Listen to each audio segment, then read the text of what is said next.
Hello, BookTube. Well, before you can even catch your breath at the end of Adam at Memento Mori's raucous read-along to Camerama, in which he encouraged everybody to read Boccaccio's Decameron, which I've been very gratified to see the videos racking up of people digging into Decamerama, digging into the Decameron. I think once again, Adam has succeeded in getting a whole bunch of people to tackle one of these woolly old classics and find that they actually can enjoy it. I think that's wonderful. I can't wait to see which one he does next. But you no sooner catch your breath at the end of Decamerama than another read-along is upon us. Plenty. There are plenty of read-alongs. There are more read-alongs in BookTube ongoing every month at any minute than any one reader could do. But one of them caught my eye for local boy reasons. It's from Brian's book Bastion, and it's about Edgar Allan Poe, and it signifies that October is stereotypically viewed as the spooky month. It's the stereotypically viewed as the real start of autumn, even though every single part of the entire world is baking in heat. October so far in here in Boston is predicted to be in the 80s. And a couple of years ago, there were children overheating in their plastic face masks because it was so hot. But one way or another, it stays in the mind as the quintessential autumn month, and it's very popular on BookTube as a month. I think I think it would win the poll on BookTube as everybody's favorite month. And Edgar Allan Poe has firmly lodged in the reading zeitgeist as a horror author, as the horror author, the first and greatest of them all. So Brian has decided to do a read-along for the month of October in which, again, informally, just like the Camerama, everyone who watches his channel is encouraged to pick up this author and actually read his stuff, as opposed to constantly hearing him referenced or, reading tributes or reading modern horror authors acknowledging that they came to their love of their genre through his work. Instead, no, pull down his books and read them themselves. I think it's a great idea, and the read-along is called, let me glance at it just to make sure I get it right. It's called Octedgar Allan Poeber.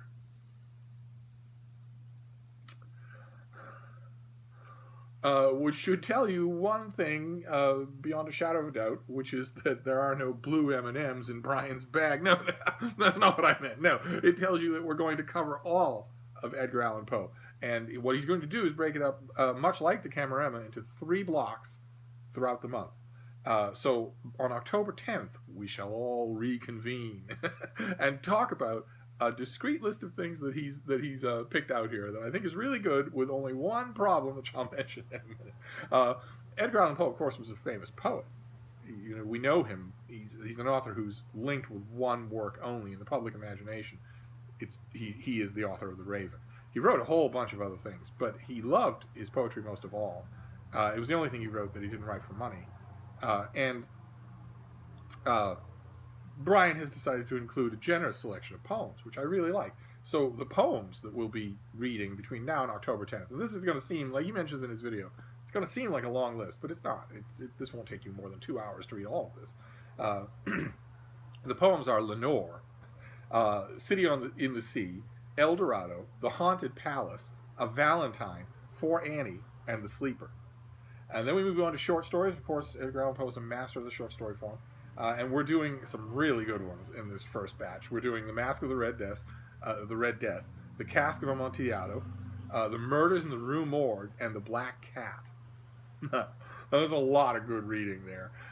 If you haven't read those, I'm assuming that most of you will have read The Cask of Amontillado in school, or the Mask of the Red Death in school. Those are very anthologized pieces, but whether or not you have, a reread would do good, because Poe put a lot into these things. And then we're also doing, I was very happy to see, nonfiction, because Poe wrote a lot of really good nonfiction. We're doing 1 essay per block, and the essay we're doing this time around is Philosophy of Furniture. And I think that's a great roundup, and I'm going to be reading them in this great moody 1-volume Edgar Allan Poe with my great moody High School Musical bookmark. But I want to stress that Edgar Allan Poe is entirely on Project Gutenberg. So one thing indulgence that I want from the rest of you is to show me the Poe that show me your Poe version. There are as many Poe versions as there are hairs on your head. I'm sure that there are hundreds on BookTube, and I want to see them all because I think it's fascinating. But I want to stress that you can get the whole of these works for free at Project Gutenberg. Download them to your Kindle or your Nook or your phone, and read them without any cost at all. Although Poe volumes are everywhere, and they're dirt cheap usually. The only thing that's missing from Octedgar Allan Poeber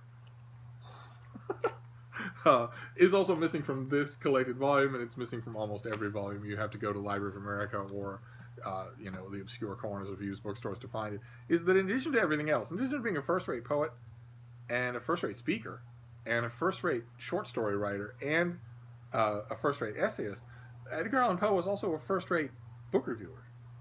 He wrote some of the very first truly brilliant book reviews in the American literary scene, which is kind of amazing. No one thinks of him that way, but it was an easy way, then as now, it was an easy way to make a little pocket money.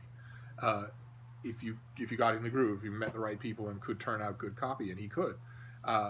Unfortunately, we're not going to be reading any Edgar Allan Poe book reviews at all in this month. That's all right. That's okay. We'll stick to the stuff that made him famous and that drove him mad.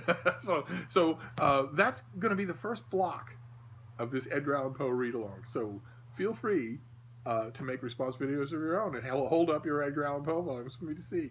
And maybe tell me something about what you think of him and what you've read about him before we embark on this journey together.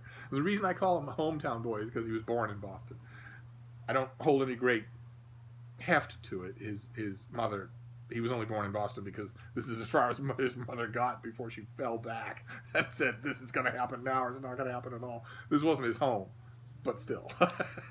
It's a little toehold. I get to hold on to that at least. So I'm gonna go for now. I just wanted to announce this thing in case any of you hadn't seen Brian's video about Octedgar Allan Poeber. And I'll see you soon, BookTube.